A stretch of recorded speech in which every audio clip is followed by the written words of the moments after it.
Hangin with Denny. Well, let me tell everybody who's here. I love this. Hey, everybody, Denny here. My man John Burke is here. I'm so stoked to be hanging with Jay Burke. Put it up, man. Yeah. Jay does a lot of storytelling. This is I'm super excited tonight because I don't know much about the storytelling, the poetry. We're obviously going to talk some tattoos because you got a few of those. I got one or two. We both do. Yes, we do. The first time I met you, came in, I think I saw your leg. You had that Poe tattoo? Yeah, I have my leg sleeves. It's all Edgar Allan Poe theme. Oh. So my friend Bobby Caparo, Yeah. a tattoo artist in the city, he's the one that he did my leg sleeve. So yeah, he's my favorite poet, like my biggest inspiration. When I was a kid, my father used to read me his poems and short stories to go to sleep, which is kind of interesting when you think about it. To read Poe. But, yeah, But I was obsessed with it, which is like a heavy theme in my poetry, is that darker topics. So it obviously translated into my own work as well too, and I identify with that like realm of writing. Right. But yeah, so like I sleeve my entire leg in all themes of his poems or short stories. Yeah.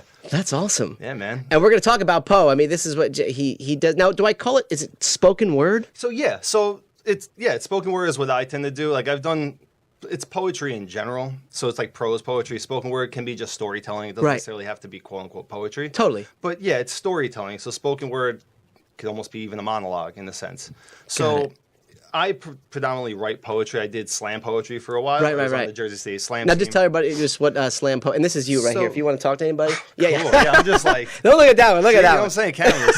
So slam. If you want to speak to them, you can talk to me mostly. But if you want to make a point, You got a good face to talk to. thanks, Danny. man. Yeah. You too. So slam poetry is poetry in itself, but it's a competition-based poetry. So instead of it being just going up to a mic and reciting a poem or Right. reading from a book or something you have written, it's going up and having 3 poems prepared, and you compete against, say, 5 to 8 other poets, and there's rules to the system of slam poetry. So like there's a time limit where you have 3 minutes.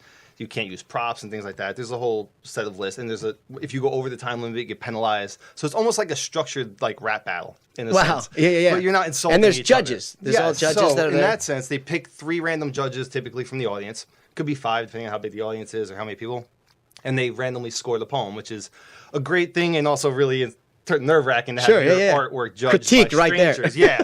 So it has its double-edged sword for the artist or the poet going up to perform, but it's cool because the root of it is to kind of see how your poetry or spoken word or anything that you're performing translates to the everyday audience. So like you want to write something that people will relate to or identify with or like in some way. Totally. So doing a slam poetry event, yeah, you could have the lens on like I'm competing and I have these random people who might not even know poetry are going to tell me what's good.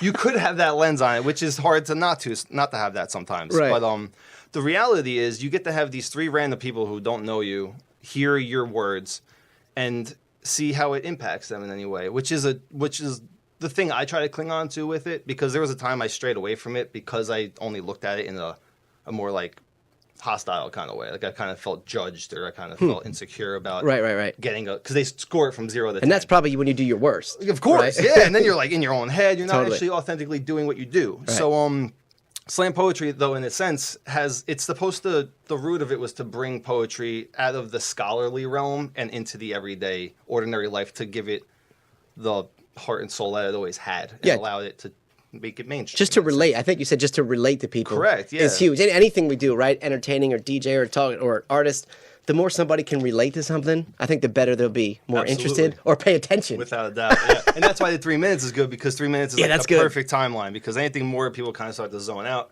But spoken word, that's what has like the range. Like you'll see 10-minute poems, you'll see a minute poem. So it's... Because you don't want to go too long, right? I don't want to sit there and just get lost. Exactly. And just start, my head goes, my you start- ADD kicks in. I'm like, then they it's got Bueller, pizza tonight over there. Bueller. And you're like, Jesus, I got to sit down. But yeah, so that's why, I mean, the poems I have prepared, I have 2 poems prepared that are a little bit longer than 3 minutes. Awesome. But I've paired them with my friend Ryan, who plays piano and guitar. He has his own band.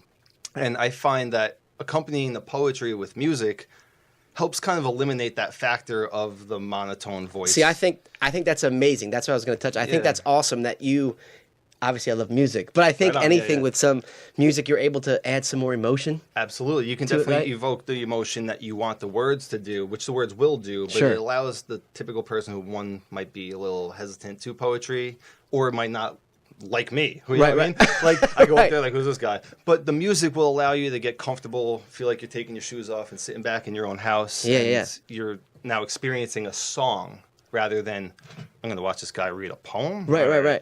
I'll wait till he's done. I'll just have a cup of coffee and go home. Now, do a lot of people incorporate music? Is it something new or not many? Is it so? In the some of the events I've gone to, a lot of people don't use music. It's mostly just a reading I go to most of the time. So it'll be readings where there's no music involved at all. But I have seen a lot of poets that do it in the spoken word realm. Like there's two in particular I really love is Buddy Wakefield and Andrea Gibson, who are incredible spoken word artists. Right. And I've seen a lot of performances of them. Like she'll go on tour and have like a guitar player. Play with. And I've actually seen this guy, Will Gibson, up close, and he did a feature in Jersey City, who's a really great poet from the Midwest. He, I think, or the South. He's from like Indiana or something. Yeah, right. But he came with a saxophone. He had a saxophone player, cool. which I thought was so That's awesome. killer. So that's why I want to incorporate like cool instruments like a cello and violin. Oh, yeah, like, cool. I want to have those like deeper, like somber kind of tones too, especially to kind of accompany the music, which is why I think piano is awesome. I love it. Guitar is great as well too. Sure. But like I don't know, there's like those like string instruments, or they just kind of carry a that certain authentic tone or vibe sadness to it. Yeah. Yeah, you can really make the words come to life. But I love it. I just think, again, I don't know much about it. That's why I'm super stoked to chat and listen to it and watch it for sure. Hell but yeah. the whole music aspect to it, I think just it's so engaging. For sure. Well, and that's like that's Def Jam, right? Wasn't Def Jam what they used to do? The spoken word was the that Def Jam poets, yeah. The Def Jam poets. poets. Absolutely. That was awesome. So cool. I mean, I love There's that. a who's who that's done it. Yeah. Yeah, and that's amazing. They just get so into it. I don't know if that's called slam or however they get into it, but it's a little bit of both. I mean, like it definitely has the slam elements. I guess it wouldn't be categorized as slam because it doesn't have the competition base behind it. Oh, but got it. It'll have the same energy, and that's what slam kind of really has. Is like it just kind of makes even like the younger crowd of audience not look at it as, oh, I have to go to Yale to understand poetry. Yeah, right. Or only Walt Whitman is a poet. So it's like it makes it real for people. Yeah, and I think a lot of people don't know that. Absolutely. That's or into poet or think what you just said. You know, and I try to like this is Walt perform Whitman. out. I got Yeah, exactly. Talking about leaves and grass and stuff.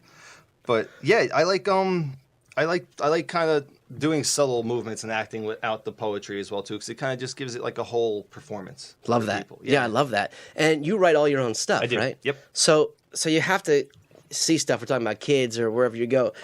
Is it hard to get ideas? Where do you get the ideas from? So, depending on the topic I'll be writing about, I tend to write mostly about like myself. Okay. Like I kind of just internalize whatever, or I have internalized, say, emotions in life or any experiences I've gone through, and I try to just write as authentic as I can to myself, because it ends up being the easiest to write about you, of course, rather than anyone else. You know yourself pretty well, or you should, right? Without a doubt, yeah. So I tend to, I just write kind of about my experiences. I'll write about like my family. I'll write about, or I'll just take on the personality of someone in my family or a friend that I'm really close to, that I've lived the experience with them, but write from like their point of view, or just try to like incorporate a different angle of like just an outer body experiencing something I went through, where it then takes the emotion away from me, and I can just write about the moment rather than write about it from how I see it. Right. The grand picture of what's going on. What do you like better out of those two? Is there one you prefer? I prefer. You're comfortable with? I'm mostly comfortable writing from the first person, like myself, which I feel like is the way it always is. Like it's always I, me. Right. And I try to stray away from that, because I do want to write. Like I'm in the process of coming out with a book this year. It's like that's the plan. That's amazing. Poetry in itself, you want to be, I don't know, to transcend for everybody. So I don't want it to just be a thing where people are like, all right, you're only talking about you, and like maybe they don't relate to it, or I don't know. It just becomes less about what you experience and more about what I've experienced. Got it. I like kind of giving it some vague, like dynamic. Yeah. Well, that's like poetry, though, isn't it? Exactly. Even like songwriting, it can be like you can make this song mean anything you want. Yeah, right. It captures the feeling, but I can identify it with something. Yeah. I think that's great. Well, we talked about you're able to say, you're right about yourself. Mm-hmm. And I said it was easy, but then thinking about it, I think a lot of people, they're not comfortable with themselves. Well, that's the thing too. Poetry becomes a very vulnerable situation, which is what a lot of people aren't comfortable with, which is maybe what draws people into it to go to the events to watch or listen to someone perform and then really relate to it and come up to them after. Like I've spoken to people after readings. Yeah. Even like me just blown away by someone's work or someone really liking my work. And it's just like, that's what I really like about writing and poetry in particular. It, the way you just can connect with somebody over a person you would have never met. And then like really connecting on a very personal level. Cause I try to write very real, vulnerable situations in my life. Sure. So to have a complete stranger come up to me and be like, dude, that's awesome. That poem about whatever, that was my life growing. And it's just like you get to sit there for 5 minutes talking to somebody that I never would have met, that we lived almost an identical experience. That gives me chills. Like I love that. I'm saying, like people crying. I've cried watching people. Of course. It's now, a beautiful do you make eye contact with anybody, or do you like look out? Like, so it depends. So sometimes if it will, so it depends a lot of times. So in slam poetry, I definitely do because I'll make a point to stare at the judges. Right. Oh, you stare at the judges. It brings them into the poem. It forces them to pay attention. It forces them to be like, oh, I feel important. I'm listening. Not to give away any secrets, but it's just true. It makes it more engaging for the audience. It keeps the audience entertained because a lot of people like to do this. The snapping is what's like a very popular thing. That's fun. Yeah, I feel like it's God. Energy. It's as the exciting. Poet, you love it because it allows you to have that recognition with the audience of, oh, you're digging what I'm saying. Nice. Yeah. So like it kind of gives you that amped up. It's like having like a Flavor Flav jumping around. It's like your hype man constantly. Little John. Around. Exactly. Yeah. Now, do you ever see anybody? I mean, I know it happens with comedians. It could happen if you're entertaining. You're looking around the room. And there's always you make contact, and this person can care less. Oh my God! What you're saying, they're looking at you. It's the worst. Yeah, it's the worst. They're sitting there on their phone. Oh, that's phone. And then, or if they're on their phone, they look up at you, and then they go back to their phone. You're like, yes, son of a bitch. And that's the worst. Like you'll see everybody have, but do you happen to see that one person? Of course, that's how it goes. Or you're hearing them talking to somebody. They're whispering to their friend. They're showing them photos. And then the worst part is when that motherfucker walks up on stage and performs a poem, and you're like, now you want me to listen to you? Yeah, all right, that's cool. Well, you would think you'd have respect if he's going up there too. Yeah, come on, man. Oh. But it's very common to see things like that, and it takes doing it a couple times to not take it personally. Of course, no, you got it for sure. I mean, like sometimes I hear my mother in the back of my head, like, John, you never know what's going on. Like maybe it's her mother's sick and she's just checking up on her. And like, I can see the pictures of her on the beach from over here, but I'll say and try to avoid uncomfortable. I think it happens no matter what. Yeah, you could be in a 20,000 seat arena, 10 seat. There's always going to be people who are I'll just pretend that they're filming me because everyone has their phones out anyway. So that's what we'll say to make it feel a little better. Now, do you have a certain process of how you like to write, like a writing process, or you just get ideas? Do you have one of phones or a little black pad? I do a lot of different things, I guess. Writing, I always use my phone a lot. Use your phone a lot. If I'm driving, I'll tell Josie to do it on my phone. So I won't text and drive, but I'll get inspired usually a lot when I'm driving, or if I'm in the shower too. Which is funny because I feel like that's such a cliche. I know it happens. Things happen in the shower. Yeah, you got your own self, your solitude, you're doing your thing, you're just exploring your body. But a lot in the shower. It's I don't know, man. It's those like with the phone and stuff helps me with because the way I compile poems, I tend to write a lot of like one-liners that I'll get, oh, this is a cool line. I'll write it down. And then sometimes that line will branch off into a poem. Sometimes I'll write 25 one-liners and 4 of them fit together. Sure. And then that concept, they all have the same meaning or they're all about the same thing so I can make a fluid concept of a poem out of it. But I'll sometimes sit down to write and just nothing. And then, of course. All you want, and it's just the writer, and you're just like, oh, I'm just going to dig a hole and just die, and that's just what I'm going to have to happen. And this is what we were talking about actually on the drive up here. Yeah. We're all, me, my wife, of course. Wait, the double J's, I call them. You just got married not that long ago, right? I did. Yes. Josie, my beautiful, beautiful wife, we got married October 13th.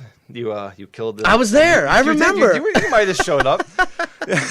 No, that's why I liked you guys. The vibe was, it's just cool. Like I meet a lot of people, and a lot of people are like, okay, but you guys just had a fun vibe. Both of you, just fun, different. Cool, man. Energy. I go off energy a lot. Well, yeah, and so do we. That's why I feel like we really connected. Exactly. Real hard. And I know you both have passion and emotion. We do. Super passionate, and I could see emotion Absolutely. From obviously your wedding, how you guys were, and even before that.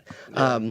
Speaking now that you guys are married, have you ever wrote a poem? Has anything come out? Oh, I've written endless poems for the Josie. Endless one. I'm actually gonna do one. That's For- for her. I wrote Look it at prior that. to us being married. Yeah. But it's a poem definitely I have specifically for Josie. And yeah, I write a lot. That's the thing. I don't really write love poems. Right. I usually don't write happy poems at all. But I do. That's funny. And I don't know, she makes it easy. So I'll Yeah.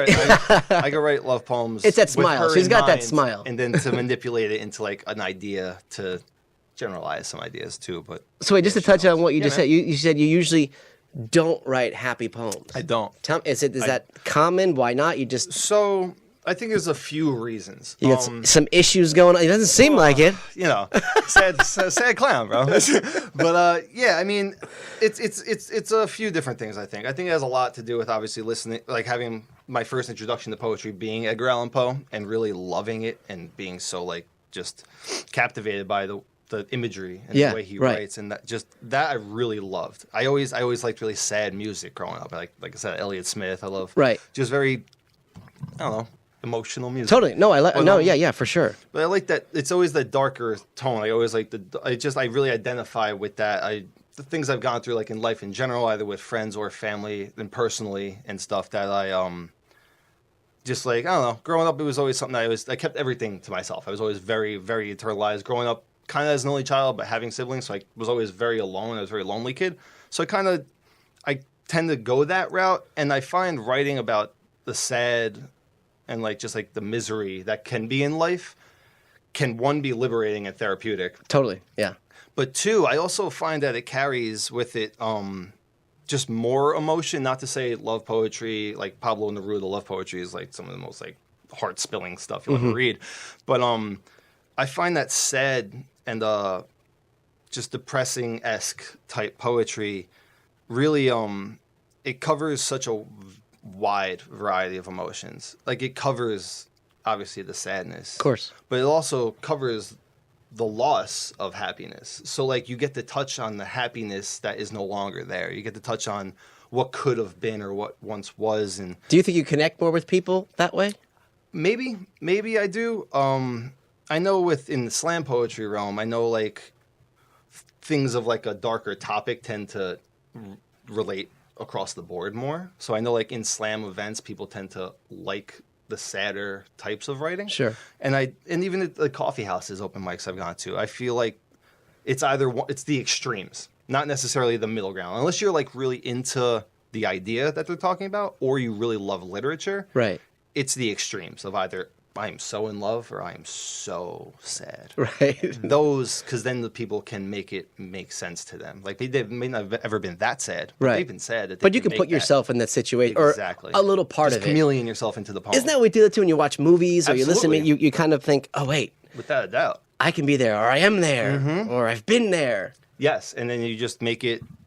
You get to relive that moment for just a moment, and you get to. I don't know. It's like a really beautiful thing. I think. Yeah. That's what I think the sad poetry does for Right. me, at least. And I feel Sure. like I don't know. I just kind of identify a lot with that.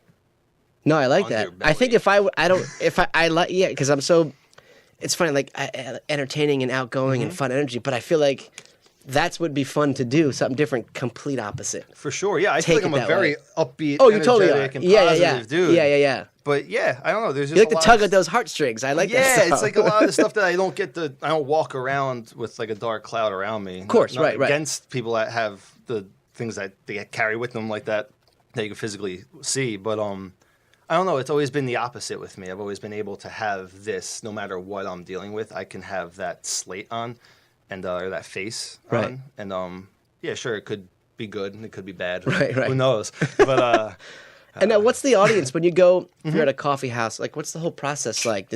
yeah, so. Is it like open mics, like you're singing? Is it kind of the same? So little open bit? mics in general, like coffee house open mics and things like that, those tend to have like a wide variety of things. You can have people playing music, you have Right. people doing poetry, you got people doing like a stand-up comedy Sure. routine real quick. Those are fun because like those are the ones I do, like the love poems, or the ones like I wrote a new poem that maybe is a love poem, maybe it's a sad poem, whatever the case may be. I get to try them out at an audience of people at like. I almost like treat it like a workshop almost. So I get Totally. to have a completely fresh audience of people who might not even be there for the open mic. They're going to grab some coffee and they're like, Right. oh, let me listen to this guy.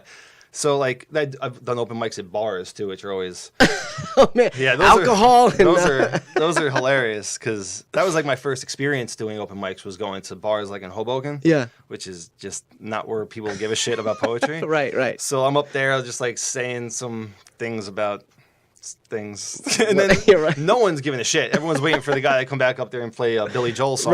Right. And I'm just like, all right. Do you change up your like set or whatever you're gonna do based on the place On you're the at? audience? Yeah, on the audience. Sometimes I do. Most of it, like when it comes to like, actually, like when it comes to like, say, it's easier to do it in the sense of like a slam poetry event or just a reading. When Right. it comes to readings, depending on the audience I'm going to, if it's like, if I'm going to say like the New Eurekan in New York, I would want to do something where I'm not going to read. I want to be like very present and like perform my poem because of the way the audience is kind of set up. It's very like intimate, Personal, right, Yeah, totally, yeah. People are sitting on the floor. They're all real up close. Do you like that? I love that. Okay, Yeah, because I used to be in a band before. I used to be in a band before I did poetry. I used to be in a band before in life. Right. And I loved that intimacy. I was in like a hardcore band, so like, Right, we had right. like there was no stage. Like we'd be in the crowd of people around. Like us you were and like stuff. this far away. I Yeah, loved yeah. it. I love it too. The No, it's great. energy's killer. Yeah. But yeah. So like some events, like depending on how it, if I know how it's set up, I'll just want it just because I want to present myself in the best way. But then there's some readings I want to just like hold a page and read like a print type poem because some poems like depending on the audience they're not going to really care about your 30-second poem that's written very scholarly sounding. Right. Some people want to hear just a very concrete language that's fluid and like has like heart to it, but like has like some energy and like musicality behind it. So yeah, I do tend to pick it like depending on where I'm going to be, or if it's going to be a slam, I tend to have certain poems I only do at slams. I know because there's some poems like love poems. I'm not going to do it at slam poetry. Right. Because I want to out there for blood, you know. Right. Trying to get that number one. You know? Is there prizes? Do you win? Do they give you like? Sometimes, I mean, some Or it's things just- they'll give you. It'll be a money prize. Sometimes you could put money into slam. You could win the money cool. at the end. Can you bet? Like I got 1,000 on Jade Burke If tonight. they don't, they better start. I'm gonna start pulling some strings in the back alleyway at the events, right? But the cool thing with slams, with the real thing you can win, which is cool, is you can compete to be on a team, which is what I got to do. I did in 2016. I was on the Jersey City Slam team. So you compete throughout the slam season, however long the town or state you're in. You compete, you make the team. It's usually a team of 4 or 5, and then they send you to the National Poetry Slam, wherever it's located in the United States. Like where I went, it was in Decatur, Georgia. So we all drove down to Decatur, Georgia, and got to compete against all the poets all over the U.S. and Canada, which was really cool. How well did you do there? I did well. Our team, I don't know if our team placed in the top. I don't even know. Now, do you go in with what even you know know where what I you're gonna got. say? Like, I mean, you go in, or you don't base it on, like I'm going in with this right here. Yeah, so depending on how you've been practicing, like you could have one poem for the like because there's multiple like meets or like competitions or whatever the case may be. And you Like the spelling bee. Like yeah, exactly like the spelling bee. But there's like I don't know how many teams there are, so there's like all over. They like the whole town gets overrun with poets. It's really cool. It's like a summer camp almost. That's awesome. Where they like there's all different events all over the place. So like people for the town, just like coffee shops hold them, libraries hold the events. So it helps the town make money too, which is cool. But people like can just show up at one event. There's like 4 events happening at a time. So you get to see like people from like the California teams and people you've seen on YouTube from like this thing called Button Poetry, which is a very popular YouTube channel. Those have a lot of poets that like people go out and they're like so stoked to see this person has like 1.4 million views. cool. And, Yeah. So like there's some people that like they have like a little celebrity behind them that they're excited to see. And you just compete, and then it ends up being one team that wins the whole. So much thing. stuff I didn't even know happened in the poetry it's world. Wild. Yeah, there's a lot of things changing with it now. I don't know what it's called. NPS is National Poetry Slam. It's Okay. like the national event. Oh wow. I know that they kind of put a hold on it for the last year. I think some political stuff going on with it. I don't really know much about it. There's political stuff in the world. Hey. And there's money involved. It sounds awesome though. Yeah, it it's sounds really cool. fun. It was my first experience going. Was like my first year really trying the slam, and I was fortunate enough to make a team and go. And it was cool. I got to represent my hometown. It was just really awesome stuff. And yeah, it was just a really awesome experience. And I want to do it again if they get things going. But right now, I'm trying to compete to maybe get on like the Newark team and do a Southern Fried, which they have like a Southern competition. Yeah. Which would be pretty that's tight. cool. Just traveling around the world. Yeah, man. Doing these contests. Saying things and hoping people are listening. Man, that's awesome. Yeah. I love it. This is why I wanted to chat with you. I know nothing about it. Cool, I know like the poetry. Actually, what is that here? Just gonna segue. So real quick. So drama teacher of mine in high school. He passed away, but it was one of my favorite guys. Super inspiring to me. Started me in high school, started in the plays, and loved the guy. He was just, I was in his class, let's make it, junior and senior year, every class I was in there. So it was editing, school news. I never went to calculus or math. I think I was walking down the hallway. I was walking down the hallway, and the teacher goes to me. She goes, because I never went to the math class. I wasn't into it. Yeah. I didn't know what was going on. Yeah, that's how I am. I don't understand it. Sweating thinking about it. Exactly. I am sweating about the algebraic equation. So I never went. And she was like, you know what? You don't belong here. Ended up giving me like a B in the class anyway. Awesome. So I was always in his class. So he passed away. But his wife, who was an English teacher at the school in high school. Great woman, super fun, great personality. Like, they're all amazing. And now she's been... she finally put out a book. She put out 2 now. Sick. A book of poetry. And it's funny because I tell her, because I read it and I understand some of it, but I don't understand most of it. She knows. I bust her chops all the time. That's the beautiful thing I think about poetry, though. Like, I've read poems. I mean, like, and I have an English degree, and I worked with kids with poems, and I write poetry. I read a lot of poems, and there's poems you come across. You're like, I have no idea. I have no idea, and I get some of them. I do get. But I love it because she has a completely different vibe. It's very different than what you do. You know, like, how so? Yeah, I've never been to one of her events. You know, I see stuff. Elizabeth, sorry. I mean, but she's traveling around. She put her dog in like a U-Haul, or she's just traveling around the world. Yeah, that's the she's dream. killing Good it for her. But I don't really know. I see stuff that she posts on Facebook or something that she goes to the events and she speaks. She kind of does. She'll get up there and read some of her poetries, but she's so smart, you know, and she reads them well, but different than you do. But it's just, you know, I was always like, I love that. Well, once I get a book, I'm going to be reading from a book too. So I'm going to give you this is yours. I'm going to give you that book. Man. Thank you very much. Totally. She'll appreciate that. Autograph copy? Yeah, a little autograph copy. She's giving these out. No. It was great. This is awesome. Yeah, no, I figured definitely read it. You would dig that. And you know what was cool? I was so stoked for her that it was in Barnes & Noble. Like, she has a little section. That's amazing. Like, Elizabeth, you're doing it, girl. So it's awesome. I figured you appreciate that. Yeah. Thank you very much. And then just give me the Cliff Notes after you read it, I got let you. me know. I got you. Hanging with